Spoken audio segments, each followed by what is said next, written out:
हम लोग यूटिलाइजेशन के इम्पॉर्टेंट टॉपिक के बारे में चर्चा करेंगे जो कि लाइट सोर्स चैप्टर से होंगे। लाइट सोर्स चैप्टर में दो मुख्य चीज़ें हैं और दो मुख्य चीज़ों में सबसे पहले लाइट सोर्स में सोर्स कितने प्रकार के होते हैं।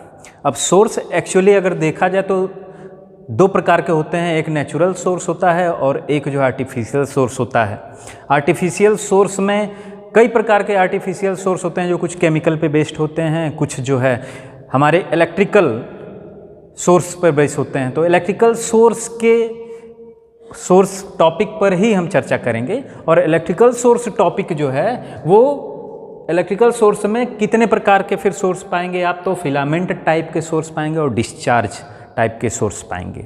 अब फिलामेंट टाइप के सोर्स में कौन से सोर्स हैं जो फिलामेंट टाइप के सोर्स में आते हैं, तो मुख्य दो सोर्स हैं। कौन कौन से? एक टंगस्टन धातु का फिलामेंट जो बना होता है, जो निर्वात लैंप, जो कि आप जो है 100 वाट का बल्ब, 200 वाट के बल्ब आप देखते हैं निर्वात लैंप बने होते हैं, वो जो है टंगस्टन सोर्स होते हैं। टंगस्टन धातु या फिलामेंट, टंगस्टन फिलामेंट के जो है सोर्स होते हैं। और दूसरा जो है हैलोजन टाइप का। हैलोजन क्या है? हैलोजन गैस है।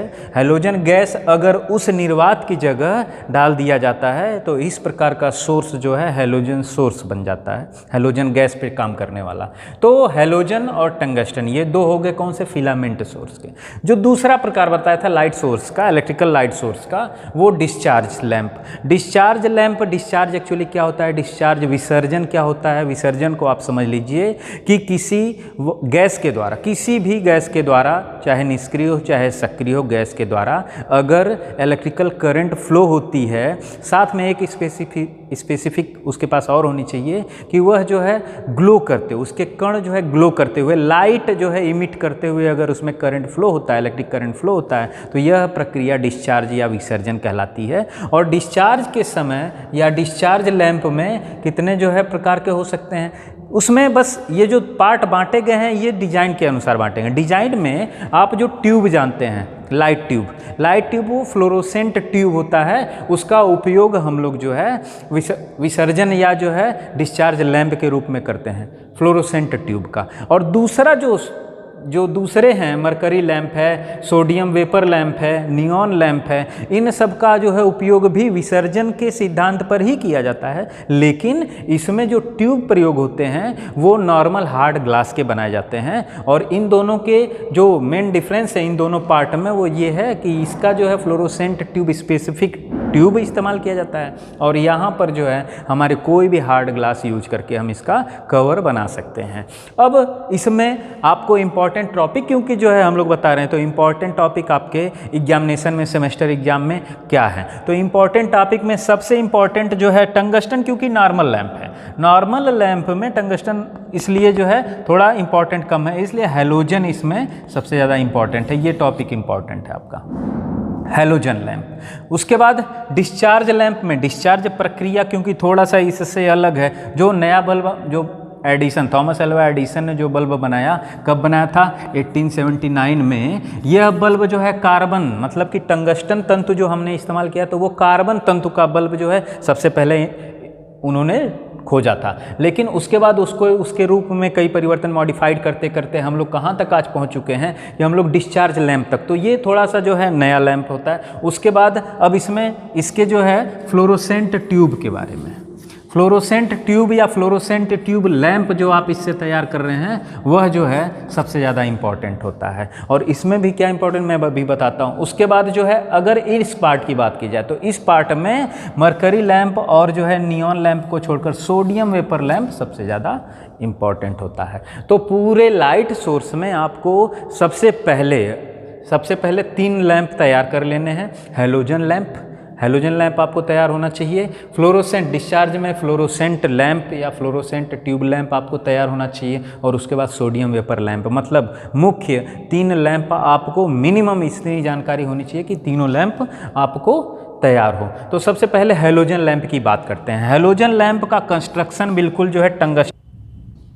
अब हैलोजन लैंप इंपॉर्टेंट टॉपिक में halogen lamp, fluorescent tube lamp, में जो है हैलोजन लैंप अगर आप जो है समझें तो हैलोजन लैंप मैंने बताया था कि टंगस्टन लैंप का एक विकसित रूप है, मॉडिफाइड रूप है। तो टंगस्टन लैंप आपने देखा होगा कि टंगस्टन लैंप जो है एक बल्ब का कांच का जो है कवर होता है, उसके अंदर निर्वात को इंड्यूस्ड करके उसमें जो है हम लोग फिलामेंट ये हमारा टंगस्टन फिलामेंट ही है, टंगस्टन फिलामेंट ही है ये। और उसमें हमने क्या कर दिया है कि निर्वात को हमने हटाकर निर्वात को सब्स्टिट्यूट किया किससे, हैलोजन गैस से। फ़ायदा क्या हुआ इससे जो है फ़ायदा ये हुआ कि जो छोटे छोटे कण यहाँ से निकलकर, जैसे ताप जब बढ़ जाता है टंगस्टन का तो इसके छोटे छोटे कण निकलकर हमारी सतह पर एकत्रित हो जाते हैं। इस सतह पर जो टंगस्टन के कण हैं वो एकत्रित हो जाते हैं, इसके कारण से ये इसका एक कवर बन जाता है, टंगस्टन धातु का ग्लास के ऊपर कवर बन जाता है। और इस कवर के कारण से जो इफिशियंसी होती है, पावर तो ये पूरा ले रहा है जितने पावर से ये जल रहा था, लेकिन अब हमको प्रकाश क्या है, लाइट क्या है, कम हो गई। तो अब इसको जो है सब्स्टिट्यूट किया गया, किस ये कारण, ये दिक्कतें किस में आ रही थी, ये जो है निर्वात लैंप में आ रही थी। अब जो है इसको सब्स्टिट्यूट किया गया हैलोजन गैस से। तो अब हैलोजन गैस के इसके आसपास हो जाने से क्या फ़ायदा होगा, हैलोजन गैस के इसके आसपास हो जाने से फ़ायदा ये हो जाएगा कि अब इस पर जो दाब है, गैस का जो दाब है इस मटेरियल पर यह बढ़ गया। अब गैस का जब दाब बढ़ा हुआ है इस पर, तो यहाँ से निकलने वाले कण, जब यहाँ से कण निकलेंगे, यहाँ से आइसोलेट होंगे, तो वो सतह पर नहीं जा पाएंगे। वो दबाव के कारण से या तो यहीं चिपके रहेंगे या तो इसके दबाव के कारण से आसपास घूम रहे होंगे, ये सतह पर नहीं जाएंगे। और सतह पर जब नहीं जाएंगे तो इसकी इफिशियंसी, जब तक ये जलेगा तब तक इसकी इफिशियंसी उसकी अपेक्षा ज़्यादा होगी। और इस कारण से ये इम्पॉर्टेंट है और यह जो है इसका कंस्ट्रक्शन है और इसकी वर्किंग भी मैंने आपको बता दी। यह इंपॉर्टेंट पार्ट है हैलोजन लैंप किसका, फिलामेंट लैंप का। उसके बाद हम जो है हमने बताया था विसर्जन दीप में या जो है डिस्चार्ज लैंप में इंपॉर्टेंट पार्ट जो है फ्लोरोसेंट ट्यूब लैंप है। Fluorescent tube lamp most important कहा जाए। कारण क्या है, इसमें दो ऐसे पार्ट हैं जिसका उपयोग जो है इसे इंपॉर्टेंट बना देते हैं। पहला पार्ट है स्टार्टर और दूसरा पार्ट है चोक। अगर फ्लोरोसेंट ट्यूब आपको पेपर में न पूछा जाए तो या तो स्टार्टर पूछा जाएगा और या तो चोक पूछा जाएगा। अगर स्टार्टर या चोक न पूछे गए तो पूरा फ्लोरोसेंट ट्यूब लैंप ही पूछ लिया जाएगा, उसमें ये दोनों होंगे ही। तो सबसे पहले समझना क्या है कि फ्लोरोसेंट ट्यूब लैंप में स्टार्टर और चोक क्या है। तो सबसे पहले स्टार्टर देख लीजिए। स्टार्टर क्या काम करेगा, स्टार्टर जो है ये इसकी जो कंस्ट्रक्शन है, कंस्ट्रक्शन में थोड़ा सा हम वर्किंग आपको बताएं इसकी, कि जो है जब यहाँ से आप सप्लाई दोगे तो चोक जो है इसको हाई पोटेंशियल देगा।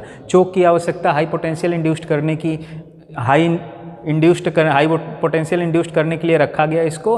और ये ज़रूरत क्या है इसकी, ज़रूरत इसलिए है कि इसमें जो है निष्क्रिय गैसें, इसमें भी जो है जो गैस है, गैस के द्वारा ही, क्योंकि विसर्जन तो वही प्रक्रिया है जिसमें जो है हम लोगों को करंट फ्लो करवानी गैस के द्वारा। तो गैस जो है इसमें से फ्लो कब होगी, तभी होगी जब इस दोनों पार्ट पर, मतलब गैस जिस ट्यूब में है इसके दोनों सिरों पर हाई पोटेंशियल डिफरेंस होगा। हाई पोटेंशियल डिफरेंस कब होगा, जब इसके अंदर जो है इंड्यूस्ड, इस सर्किट में इंड्यूस्ड ईएमएफ ज़्यादा हो। इंड्यूस्ड ईएमएफ के लिए हमने जो है हाई रिएक्टिव मटेरियल का चूक बना रखा है, कुंडलन बना रखी है, और यह जो है सेल्फ इंडक्शन के कारण से इंड्यूस्ड ईएमएफ इंड्यूस्ड करेगा, जिससे इसमें पोटेंशियल हाई हो जाएगा। अब स्टार्ट कैसे होगा, जब तक करंट फ्लो नहीं होगी तो ये ईएमएफ इंड्यूस्ड कैसे करेगा। तो करंट फ्लो करवाने के लिए स्टार्टर की आवश्यकता पड़ती है, हल्की करंट फ्लो करवाने के लिए, और स्टार्टर उस करंट को जब फ्लो करवाएगा तभी इसमें इंड्यूस्ड ईएमएफ होगा। तो करंट फ्लो करवाने के लिए स्टार्टर जो है, स्टार्ट करने के लिए, मतलब कि इसे स्टार्ट करने के लिए स्टार्टर है। और स्टार्टर दो प्रकार के, कौन कौन सा प्रकार है, पहला है temperature based, temperature based starter. अब टेम्परेचर बेस्ड जो है, टेम्परेचर बेस्ड स्टार्टर में क्या होगा, टेम्परेचर बेस्ड स्टार्टर में होता है द्विधात्विक पत्तियां होती हैं, इसमें से करंट फ्लो होती है, यहाँ हीट इंड्यूस्ड होती है। हीट इंड्यूस्ड होने के बाद ये पत्तियां आपस में कांटेक्ट इनका छूट जाता है, क्योंकि दो धात्विक पत्तियां हैं तो इनको जो हीट से ये डिस्ट्रैक्ट हो जाएंगी। जब इनका कांटेक्ट छूट जाता है तब तक क्या हुआ रहता है, हुआ यह रहता है कि यहाँ हाई पोटेंशियल इंड्यूस हो गया रहता है और इस जो है गैस के माध्यम से यहाँ करंट फ्लो होने लगती है। और यही काम हमको करना था, जब ये यहाँ गैस के माध्यम से करंट फ्लो होगी तो ये ग्लो करते हुए करंट को फ्लो करवाएंगी। ये काम खत्म हो गया। अब स्टार्टर जो है आपने समझ लिया कि स्टार्टर जो है कैसे इसको स्टार्ट कर देता है। उसके बाद नेक्स्ट जो इम्पॉर्टेंट पार्ट है वो क्या है, चोक। चोक का काम यहाँ मुख्य है। पहला तो स्टार्ट करने के लिए भी चोक का काम मुख्य है। यह जो है स्टार्टर या कोई भी व्यवस्थाएं इसके बेस्ड ही हैं। तो ये जो है चोक को सबसे इम्पॉर्टेंट इसमें है, और चोक का पहला काम है स्टार्ट करना। स्टार्ट कैसे स्टार्ट करना? हाई पोटेंशियल इंड्यूस्ड करके। हाई पोटेंशियल कैसे इंड्यूस्ड करता है? जैसे कि आपका इंडक्शन फार्मूला है या ईएमएफ इंड्यूस्ड फार्मूला है, ई आपको इंड्यूस्ड करना है तो वो होता है -n d∅dt। और d∅dt क्योंकि करंट और इंडक्टिव बेस्ड जो है सर्किट है, तो यहाँ जो है हम लोग फाई को LI से सब्स्टिट्यूट कर सकते हैं। तो ये फार्मूला आपका हो जाएगा -n/L/di/dt। di/dt, तो इसका मतलब करंट का जो परिवर्तन होगा, किस समय पे परिवर्तन होगा, वो अगर वो वैल्यू आपकी छोटी सी भी अगर वैल्यू है तब भी आप देखिए कितना वोल्टेज इंड्यूस्ड होता है। वह वैल्यू अगर मान लिया जाए कि माइनस आपको टर्न 700 है, और जो है अगर हाई इफिशियंसी है तो 50% अगर आपका जो है इंडक्टिव नेचर आ रहा है, तो इसके बाद जो है अगर आपकी करंट 0.2 भी परिवर्तित हुई और कम से कम समय में 0.1 समय में अगर हुआ, तो ये वैल्यू आपको -700 वोल्टेज बना के देगा। इंड्यूस्ड ईएमएफ जो बिल्कुल स्टार्टिंग का है वो इतना ज़्यादा है कि इसमें करंट फ्लो करवाने के लिए पर्याप्त है। तो इस तरीके से चोक आपका जो है क्या काम करता है? हाई इंड्यूस्ड ईएमएफ मतलब हाई ईएमएफ इंड्यूस्ड करता है। उसके बाद दूसरा काम इसका होता है करंट को कंट्रोल करने के लिए। करंट को कंट्रोल कैसे करता है ये? क्योंकि जो है ये हाई इम्पीडेंस होगा। हाई इम्पीडेंस होगा तो जो स्टार्टिंग की करंट होगी, हाई इम्पीडेंस मतलब कि जब रेजिस्टेंस या इम्पीडेंस ज़्यादा होता है तो करंट कम फ्लो हो पाती, तो कम करंट को कम करके ही स्टार्टिंग करंट को ये भेजेगा और इस तरीके से ये करंट फुल हो जाएगी। ओके।